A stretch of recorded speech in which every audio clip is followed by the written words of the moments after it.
नवरा माझा नवसाचा, नवस हा खूप महत्त्वाचा फॅक्टर आहे.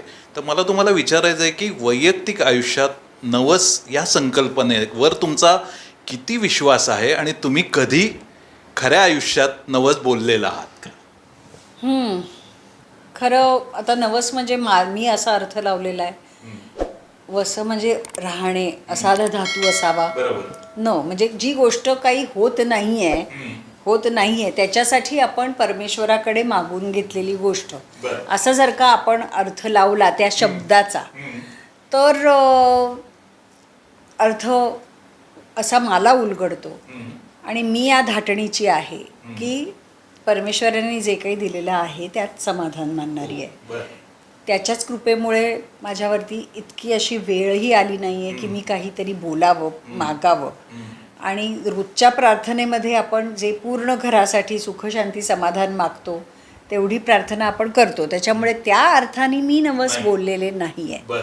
पण नवस बोलण्यामागे जी लोक असतात आणि बोलतात त्यांच्यातली भक्ती, श्रद्धा, त्याच्यात त्यांची निष्ठा परमेश्वराच्या बाबतीतली, हे जे गुण आहेत, जे एखाद्या परमात्म्याशी एकरूप होण्यासाठी जे लागणारे गुण आहेत, त्या गुणांचं संवर्धन मी माझ्यात करण्याचा प्रयत्न करतेच. त्याच्यामुळे मला त्यांच्याशी पूर्ण आयडेंटिफिकेशन आहे. पण मी असं कधी नवस बोलले नाही आहे. पण स्वतः वैयक्तिक आयुष्यात जरी बोलले नसले तरी ह्या चित्रपटाचं किंवा ह्याच्या आदल्याही चित्रपटाचं जेव्हा मी चित्रीकरण केलं तेव्हा मी ते फुल कन्व्हिक्शननी करू शकले.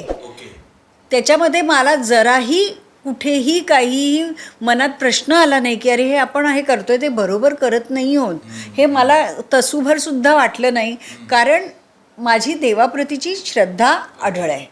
सो अशा ह्याने आता म्हणजे मी ह्या चित्रपटासाठी सुद्धा असं मी करू शकते की बाबा मी नवस, पण त्यातल्या त्यात मग मी काय करते म्हणजे मी असं म्हणू शकते की मी नवस नाही करत. मी एखादी मला अत्यंत प्रिय असलेली गोष्ट, एखादी गोष्ट व्हावी म्हणून परमेश्वराला सांगते की मी ही गोष्ट आत्ता माझी प्रिय गोष्ट आहे, ही खूप ती मी आत्ता काही करणार नाही. म्हणजे समजा मी असं काही हापूसचा आंबा एवढा प्रिय पण मी तो 3 वर्ष खाल्ला नाही, अशा टाईपचा नवस मी करते. म्हणजे